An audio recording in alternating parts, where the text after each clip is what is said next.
Hello friends, welcome to the new episode of my channel. আমি অরিত্র। এখন এই ভিডিওর মধ্যে আমরা কিছু লেটেস্ট আপডেটস নিয়ে কথা বলবো। ভিডিও সব থেকে প্রথম আপডেটটা হচ্ছে আহান পান্ডেকে কেন্দ্র করে, যার লাস্ট ছবি সাইয়ারা, যেটা ব্লকবাস্টার ছিল। তো তার পরবর্তী এসে ওয়াইআরএফ এর ব্যানারে আরও একটা ছবি করছে, যেটা একটা অ্যাকশন রোম্যান্টিক ফিল্ম হবে এবং ডিরেক্ট করছে আলী আব্বাস জাফর। আলী আব্বাস জাফর অনেকদিন পরে ওয়াইআরএফ এর ব্যানারে আবারও কাজ করছে, আফটার আই থিঙ্ক টাইগার জিন্দা হে। তো যাই হোক, তো সেই ছবির শুটিং কিন্তু চালু হয়ে গেছে। আলী আব্বাস জাফর কিন্তু সোশ্যাল মিডিয়াতে পোস্ট করে জানিয়ে দিয়েছেন যে ছবির শুটিং কিন্তু চালু হয়ে গেছে। তো দেখা যাক এই ছবিটা কীরকম হয় এবং এই ছবিটাও বক্স অফিসে ভালো সাকসেসফুল হয় কিনা। সাইয়ারের মতো ব্লকবাস্টার না হলেও যাতে হিট ট্যাগ পায় সেটাই আশা করবো, এবং বলিউড আরও একটা নতুন হিরো পাবে আর কি। তাহলে আমরা বলতে পারবো যে ব্যাক টু ব্যাক সে হিটস দিচ্ছে। এটা ছিল প্রথম আপডেট। আহান পান্ডের ছবির শুটিং শুরু হয়ে গেছে, দেখা যাক কোন সময় রিলিজ হয়। দ্বিতীয় আপডেটটা হচ্ছে সিদ্ধার্থ মালহোত্রাকে কেন্দ্র করে। তো তার যে আপকামিং ছবি আসছে, এটা টিভিএফ এর সাথে সে করছে ওয়ান বলে, যেটা আগে একতা কাপুর রয়েছে আর কি, একতা কাপুর প্রডিউসার হিসেবে রয়েছে। তো একতা কাপুরের প্রডিউস করা ছবি ভূত বাংলা রিলিজ করছে, 16 তারিখে পেড প্রিভিউ আছে। তো তার সাথে কিন্তু ওয়ান ছবিটা, যেটা অগস্ট মাসে রিলিজ করবে, অগস্ট 28তে, তো সেই ছবির কিন্তু একটা টিজার কিন্তু সেটার সাথে অ্যাটাচ থাকতে চলেছে, মানে ভূত বাংলার সাথে অ্যাটাচ করে থাকতে চলেছে।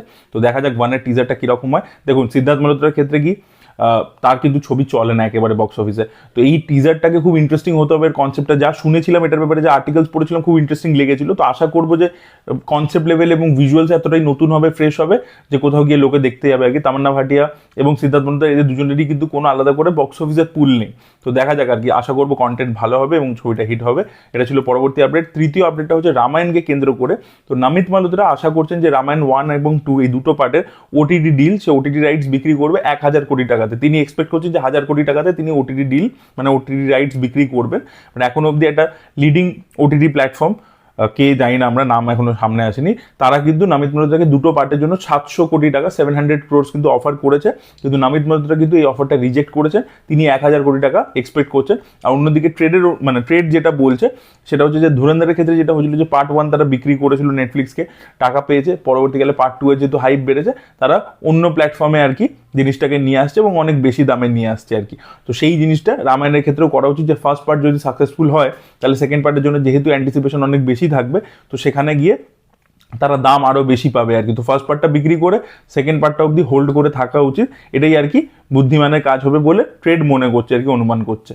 ভিডিওর এর পরবর্তী আপডেটটা হচ্ছে লাভ ইন্স্যুরেন্স কোম্পানি বলে ছবিটাকে কেন্দ্র করে এলআইকে, যেটা প্রদীপ রঙ্গনাথের আপকামিং ছবি। তো সেই ছবির ট্রেলার কিন্তু আজকে রিলিজ করতে চলেছে। ইয়েস, বিকেল 5টার সময় রিলিজ করবে। তো দেখা যাক ট্রেলারটা কীরকম হয় এবং এই ছবিটাও বক্স অফিসে হিট হয় কিনা। ছবিটা মাল্টিপল টাইম পোস্টপন্ড করেছে, ফাইনালি 10 তারিখে রিলিজ করছে। তো দেখা যাক প্রদীপ এই ছবিটার মাধ্যমে হিট স্ট্রিকটা কন্টিনিউ করতে পারে কিনা। তার লাস্ট দুটো ছবি হিট হয়েছিল। ভিডিওর এর পরবর্তী আপডেটটা হচ্ছে ইমরান হাশমিকে কেন্দ্র করে। তো ইমরান হাশমির যে আপকামিং ছবি আবার আপন 2, শোনা যাচ্ছে মেকার্সরা এবার প্ল্যান করছে তারা ছবিটাকে ইন্ডিপেন্ডেন্স ডে উপলক্ষে, মানে 15 অগস্টে নিয়ে আসবে। ছবিটা প্রথমে এপ্রিল মাসে রিলিজ হওয়ার কথা ছিল, বাট তারপর শুটিংয়ে ডিলেজ হয় বিকজ ইমরান হাশমির ইঞ্জুরি হয়েছিল। তো সেই কারণে ছবিটা এখন পিছিয়ে যাচ্ছে এবং মেকার্স এখন টার্গেট করছে 15 অগস্ট। তো 15 অগস্ট কিন্তু সানি দেওলেরও ছবি আছে। তো ছবিটা বিনা ক্ল্যাশে আর কি আসবে না, তবে ডেফিনেটলি আওয়ার আপনেরও সিকুয়েল ভ্যালু রয়েছে এবং ফার্স্ট পার্টটা সেই সময় বক্স অফিসে চলেনি, বাট কাল্ট স্টেটাস আছে। তো দেখা যাক পার্ট 2টা বক্স অফিসে চলে কিনা, সেটাই দেখার মতো বিষয় হবে। এবং এই ছবির গান কীরকম হয় সেটাও দেখার মতো বিষয় হবে। আওয়ার আপনের গান কিন্তু অসাধারণ ছিল। তো দেখা যাক পার্ট 2 এর গান কীরকম হয়। আচ্ছা, আপনাদেরকে আপডেট দিয়েছিলাম যে মানিরত্নম একটা লাভ স্টোরি ছবি করছে, একটা রোমান্টিক ছবি করছে, যেখানে আমরা বিজয় সেতুপতি এবং সাই পল্লবীকে একসাথে দেখতে পেতে চলেছি। তো সেই ছবিটা শুটিং কিন্তু জুন মাস থেকে শুরু হয়ে যাবে, এরকম একটা আপডেট উঠে আসছে। ভিডিওর এর পরবর্তী আপডেট হচ্ছে ছাবা 2কে কেন্দ্র করে। তো লক্ষ্মণ উতেকার কিন্তু ম্যাডক ফিল্মসের ব্যানারে ছাবা 2 এর প্ল্যানিং করছেন। ইয়েস, এবং এই ছবির মধ্যে আমরা ভিকি কৌশলকেই দেখতে পেতে চলেছি। সম্ভাজি মহারাজের ছেলে সাহজি মহারাজ, তার গল্প নিয়ে এই ছবিটা হতে চলেছে। বাট এখানেও আর কি এই চরিত্রটাও ভিকি কৌশলই প্লে করবে।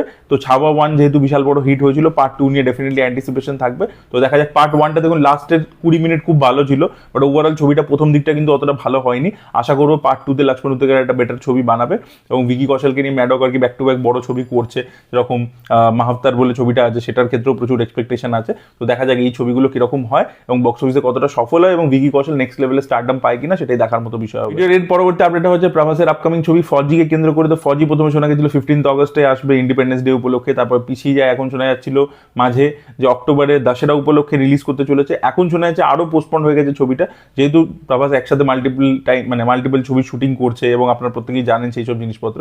তো রিসেন্টলিও এখন সে ছুটিতে ছিল, 10 এপ্রিল থেকে আবার সে কালকি 2 এর শুটিং জয়েন করবে। তো এরকমভাবে আর কি শ্যুট করছে বলে সময় লাগছে এবং সেই জন্য ফৌজি বারবার ডিলে হচ্ছে।